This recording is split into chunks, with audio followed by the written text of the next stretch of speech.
Clip number 318۔ اس clip میں آپ سورہ انعام کی آیت نمبر 132 سے 134 تک کی تلاوت، ترجمہ اور تفسیر قرآن صراط الجنان سماعت فرمائیں گے۔ بسم اللہ الرحمن الرحیم۔ ترجمہ: اللہ کے نام سے شروع جو نہایت مہربان رحمت والا ہے۔ وَلِكُلٍّ دَرَجَاتٌ مِّمَّا عَمِلُوا وَمَا رَبُّكَ بِغَافِلٍ عَمَّا يَعْمَلُونَ۔ ترجمہ: اور ہر ایک کے لیے ان کے اعمال سے درجات ہیں اور تیرا رب ان کے اعمال سے بے خبر نہیں۔ وَلِكُلٍّ دَرَجَاتٌ، اور ہر ایک کے لیے درجے ہیں۔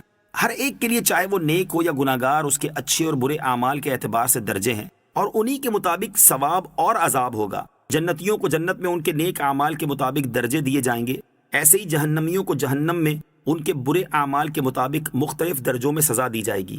یا یہ مطلب ہے کہ نیک اعمال کے درجے مختلف ہیں، ایک ہی عمل ایک شخص کے لیے زیادہ ثواب کا باعث ہے اور دوسرے کے لیے کم ثواب کا۔ حدیث شریف میں ہے کہ قیامت میں اعمال کا بدلہ عقل کے بقدر ملے گا۔ لہٰذا اس آیت سے ہزارہا مسائل مستنبط ہو سکتے ہیں۔ عمل کا صلہ جگہ، وقت، موقع اور ضرورت کے لحاظ سے مختلف ہوتا ہے۔ جیسے جہاں مسجدیں بہت زیادہ ہوں اور کنویں کم ہوں، وہاں مسجد کی بجائے کنواں بنانا زیادہ اچھا ہے۔ اس آیت سے علماء نے یہ بھی استدلال کیا ہے کہ جنات بھی جنت میں جائیں گے، کیونکہ یہاں سب کے لیے درجاتن فرمایا گیا ہے، اور کل میں جنات بھی داخل ہیں۔ وَرَبُّكَ الْغَنِيُّ ذُو الرَّحْمَةِ إِن يَشَأْ يُذْهِبْكُمْ وَيَسْتَخْلِفْ مِن بَعْدِكُم مَّا يَشَاءُ كَمَا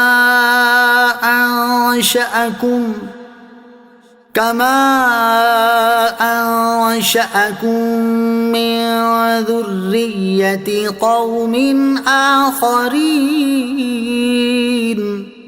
ترجمہ: اور اے حبیب تمہارا رب بے پرواہ ہے، رحمت والا ہے۔ اے لوگو، اگر وہ چاہے تو تمہیں لے جائے اور جسے چاہے تمہاری جگہ لے آئے، جیسے اس نے تمہیں دوسرے لوگوں کی اولاد سے پیدا کیا۔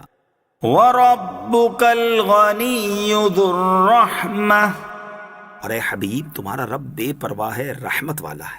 اس آیت سے یہ درس بھی ہو سکتا ہے کہ اے لوگو، اللہ عز و جل تمہیں جو ایمان اور اعمال صالحہ کی دعوت دیتا ہے اور کفر و شرک اور بد اعمالیوں سے منع فرماتا ہے، تو یہ نہ سمجھو کہ اس میں اس کا کوئی فائدہ ہے، بلکہ وہ تو غنی ہے، اسے کسی کی کوئی حاجت نہیں۔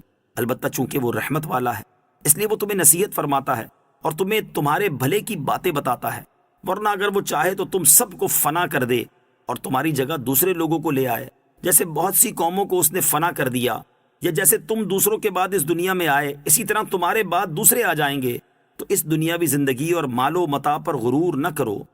انما توعدون لآت وما انتم بمعجزین۔ ترجمہ: بے شک جس کا تم سے وعدہ کیا جاتا ہے وہ ضرور آنے والی ہے، اور تم اللہ کو عاجز نہیں کر سکتے۔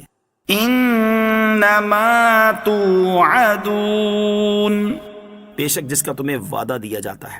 ارشاد فرمایا کہ وہ چیز جس کا تم سے وعدہ کیا جاتا ہے، چاہے وہ قیامت ہو یا مرنے کے بعد اٹھنا یا حساب یا ثواب و عذاب، یہ سب چیزیں ضرور آئیں گی، مگر اپنے وقت پر۔ تم دیر سے دھوکہ مت کھاؤ، بلکہ اس سے بچنے کے اسباب جمع کرو، کیونکہ نہ ہم مجبور ہیں، نہ جھوٹی خبر دینے والے، اور نہ تم طاقتور کہ ہم سے مقابلہ کر کے بچ سکو، لہٰذا مقابلہ نہ کرو بلکہ خوف کرو۔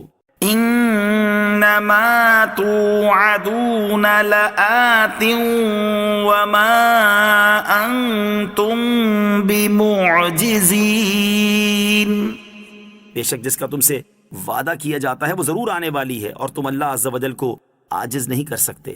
حضرت ابوبکر صدیق رضی اللہ تعالیٰ عنہ اپنے خطبے میں ارشاد فرماتے تھے، کہاں گئے وہ لوگ جن کے چہرے خوبصورت تھے اور چمکتے تھے اور وہ اپنی جوانیوں پر فخر کرتے تھے؟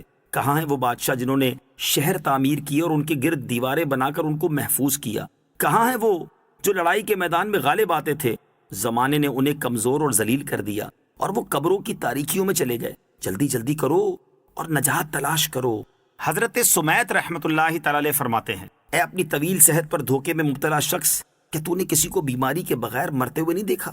اے وہ شخص جو طویل مہلت کی وجہ سے دھوکے میں ہے، کیا تو نے کسی کو سامان کے بغیر گرفتار نہیں دیکھا؟ اگر تو اپنی عمر کی طوالت کے بارے میں سوچے تو سابقہ لذتیں بھول جائے۔ تم لوگ صحت کے دھوکے میں ہو یا عافیت کے دھوکے میں، زیادہ دن گزارنے پہ اکڑتے ہو یا موت سے بے خوف ہو، یا موت کے فرشتے پر تمہیں جرت ہے؟ بے شک جب موت کا فرشتہ آئے گا تو تمہاری مالی ثروت اور تمہاری جماعت تمہیں نہیں بچا سکے گی۔ کیا تم نہیں جانتے کہ موت کی گھڑی سختیوں اور ندامت کی گھڑی ہے؟ اللہ تعالیٰ اس بندے پر رحم فرمائے جو موت کے بعد کے لیے عمل کرتا ہے۔ اللہ تعالیٰ اس بندے پر رحم فرمائے جو موت کے آنے سے پہلے اپنے نفس کو ترس کی نگاہ سے دیکھے۔ اللہ تعالیٰ ہر مسلمان کو یہ توفیق عطا فرمائے کہ وہ اپنی موت کو یاد رکھے اور موت کے بعد کے لیے تیاری کرتا رہے۔